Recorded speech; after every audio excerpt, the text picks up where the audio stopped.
All right, thank you so much. Welcome to another episode of the award-winning Sales Game Changers podcast. Tom Feedspot just said that the Sales Game Changers podcast is the eighth best sales leadership podcast. So we're very, very happy today. Today is a sales guru show of the Sales Game Changers podcast. We're interviewing up to as many as we can of the 30 sales gurus as acknowledged by global gurus. And we're going to be talking in a second here to Tom Searcy. I want to remind people that you could listen to or read the transcriptions of every past episode that we've done. Tom, we've done over 750 Amazing. Sales Game Changers podcasts. Yep. That's Go to great. salesgamechangerspodcast.com.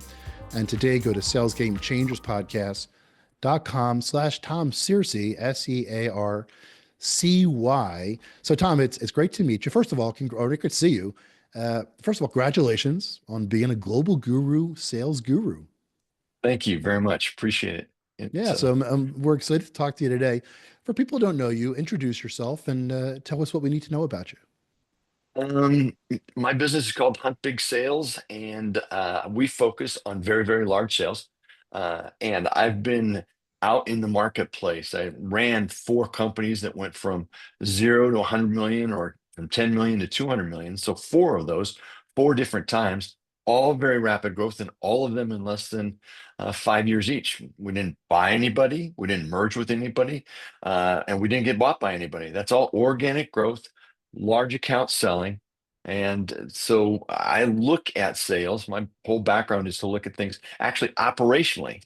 Um, I look at building a new client, developing a new relationship as a procedure or a process, just like you would build a new car. Of course, the relationship is all part of it, but the systemic approach to making something happen, that's where that's been. I've been fortunate to had an opportunity to write about a half a dozen books on that and speak around the world. So it's been great and with some fantastic companies. We focus on companies that are between 10 million and $100 million in size. Those are our customers, and they're going after big opportunities, and they're competing against much, much bigger than companies than they are. So I'm a huge fan of David beating Goliath, Yeah, and love that.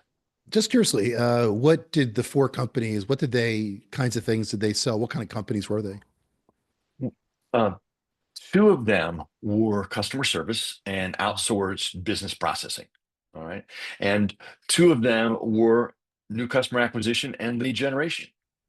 So uh, they're all in that family. Back in the world of the days, the financial services side of the world, insurance, and so on, and doing both sides of the house: customer service, acquisition, and then leads for people. So, Very good. All right. So as we're asking the sales gurus from Global Gurus, what are the biggest challenges facing sales professionals today? And again, for our listeners, we're doing today's interview in the middle of March of 2025. So what are the two or three biggest challenges that you see? well, I would start off with the ideas around this prospecting, getting to the senior executive buyer. Oh my gosh, I'm sure the gurus that you've talked to are talking about the same thing. The books that you're reading, the articles, etc. Everyone is saying it's very, very hard to get the senior executive buyer, and they have different strategies on that. I'll talk about mine here in a couple minutes, but 92% of the large deals, which is the folks that my companies go after, 92% of those only happen because you get referred in through a referral person or some outside contact. Cold calling into a senior executive inside of a company, maybe 8% or less. That's not the way it was 10 years ago. Trust me, I've been around more than 10 years. People used to have phones. So, um, so that's it. That'd be the first part, just getting the first meeting. I would say the second thing is regulation. Uh, and really inside of that is the world of uncertainty. We can talk about uncertainty as it does on all sorts of global issues, whether they be war or tariffs or enforcing or not enforcing regulations. That issue, I call it regulations, but I should really call it the world of uncertainty. The third thing is AI. There Hmm. is great opportunity in AI. There's an enormous amount of speaking about AI and PowerPoints and all sorts of those things that are out there. But AI falls into that same bucket of uncertainty. Does it remove jobs for salespeople? Does it accentuate them? Does it expand them? Or what does it really do? And so I think that those are really the changes and challenges that are out there. And again, my bailiwick is very large sales. So you're talking about sales that are between 100,000 and $1 billion in size. And so the challenges that occur there are different than they were in the more traditional Yeah. sales that are out there. All right, so I'm going to ask you the third question that we ask, but then I have some follow-up questions to get a little bit deeper. The third question we usually ask Tom Searcy is, all right, so what can people be doing to solve those problems? First, you can't get smart enough about AI. You Mhm. cannot get smart enough about AI. Now, let's just agree that you and I are in the same neighborhood of age. All right. So AI maybe is I'm not technically inclined. However, I've started to buy courses that I learn from AI and I invest time in them every single day. And it's because the tool sets that are out there are the tool sets that customers are talking about.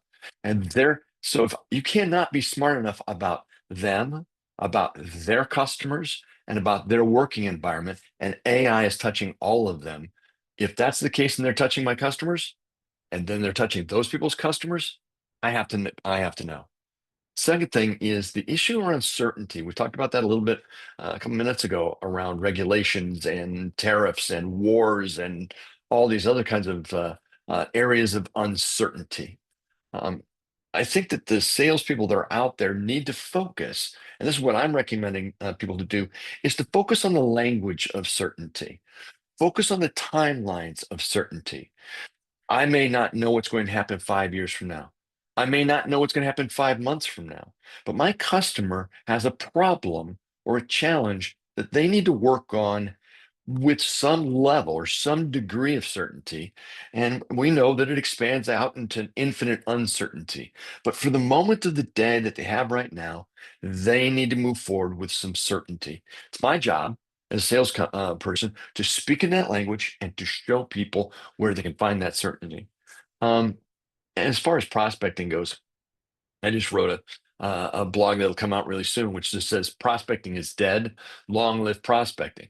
And so uh, there's only one way to make this work, and it is that degrees of separation. Recently, I heard someone speaking, and they talked about that there's no 6 degrees of separation anymore. It's down to four. Um, and it's shortening that if you and I and the people that are listening to this podcast right now pulled out all of us together, our laptops, open them up to LinkedIn, put on the wall a list of names of people that you and I wanted to talk to, senior fill in the blank people. Within 3 to 4 touches, just us in the room, we could find someone who could get to that one person. There's a there's I saw a tea towel in a person's house that said, at our parties, friends are always welcome. At our parties, friends of friends are sometimes welcome.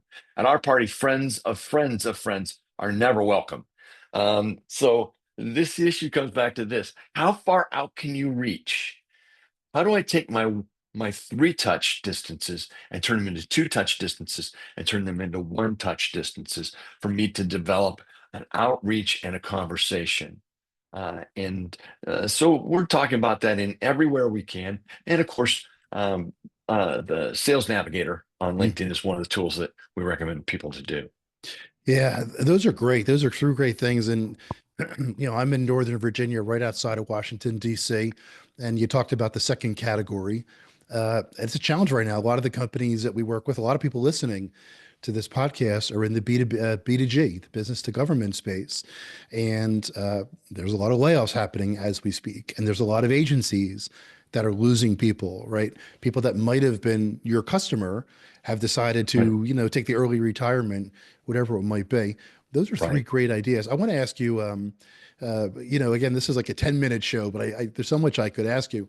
I just want to ask you, for people who don't understand what it means to go after whales or big customers, if you will, kind of give us maybe, I don't know, the 1 minute elevator pitch, if you will, or story about what is it all about? Who, can the average sales rep, someone just out of school, close $1 billion deal? You said you work on like $100,000 deals to $1 billion. You know, who's teed up to get $1 billion deal? Can anybody get it? Do you have to be for the right company at the right time? Just if you tell us everything you know in 1 minute, Yeah. Tom.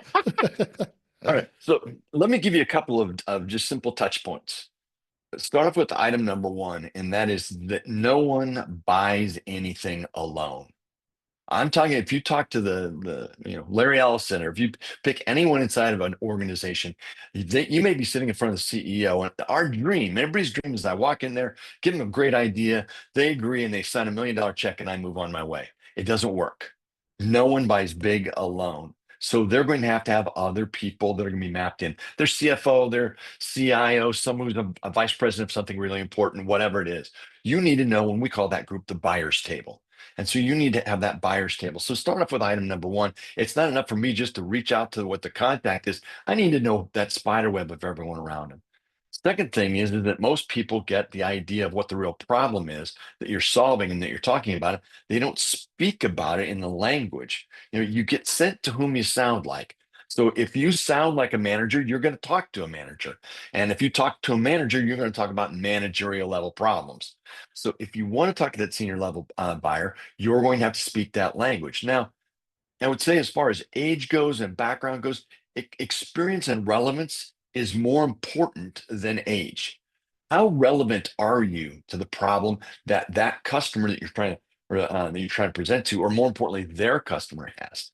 Depending upon that, then you have the language and the ideas and the understanding of people in the world. I spoke to a group 5 years ago in Silicon Valley, and all the people that rode in were like 15, 20 years younger than me. And they were coming in, I'm not kidding, on skateboards. And they're wearing, old t-shirts and Tivas. I can go on. I'm talking to the head of that group after these guys left. I said, who were these guys? And they said, oh, they're all billionaires. In Silicon Valley, the cheaper you look, the richer you are.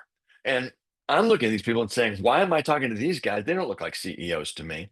Point being is that in their world, they were widely relevant, specifically understanding, but they were not necessarily of a predictable age. So you got to get to the right person to do that. You only get there if you're speaking the right language about the right problem. When you get there, don't think that those folks are going to buy a loan, and make certain that you're not going to go into the sales presentation and the process and etc. alone. And understand that along the way, you will be not building a relationship. Consider yourself, you're building a community of relationships, Mm, your community with their community. And that takes a lot of work. That's what we teach people how to do. It's because people don't traditionally see themselves, when you got that kind of a community, as salespeople. mm, But in fact, they're the best salespeople out there, because they do what? They solve problems. My yes. favorite salespeople are engineers, but for God's sakes, do not tell them you're selling. Mm, If you sell an engineer that they're selling, they're going to run. If you say, I need you to take you to this meeting because they've got a problem I need you to help solve. Engineer just closes up their thing, and they're like, let's go. Um, yeah. so always solving, never selling. Well, that was great in summarizing everything in about 2 minutes. And yeah, I mean, they're so relevant too. And also, I guess you probably need partnerships, right?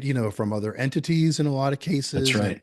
That's you need right. to. And then your company. I mean, the last question is, your company has to be set up to be able to go after these large deals with the buying process and contracts and legal and finance, I guess, as well. It does. You do have to have those partners. There's always the issue of trust transfer. Mm, Will my partner transfer the trust of their current customer to me, and will I do the same back? We're all very parochial about this. mhm, Once we get a customer, I don't necessarily want you to touch them. And so inside of that role, you wind up becoming one more of a facilitator, a project manager. And in doing that, you're able to maybe exert a little bit more authority over your partners in that conversation. And then be willing to exchange that role back, because you're right. You're going to probably have to partner with someone along the way. Yeah. All right. Once again, Tom Searcy, congratulations on being a global guru, sales guru. Once again, you could read the complete transcript, salesgamechangerspodcast.com/Tom Searcy. Tom, thank you so much for being on today's Sales Game Changers podcast. My name is Fred Diamond.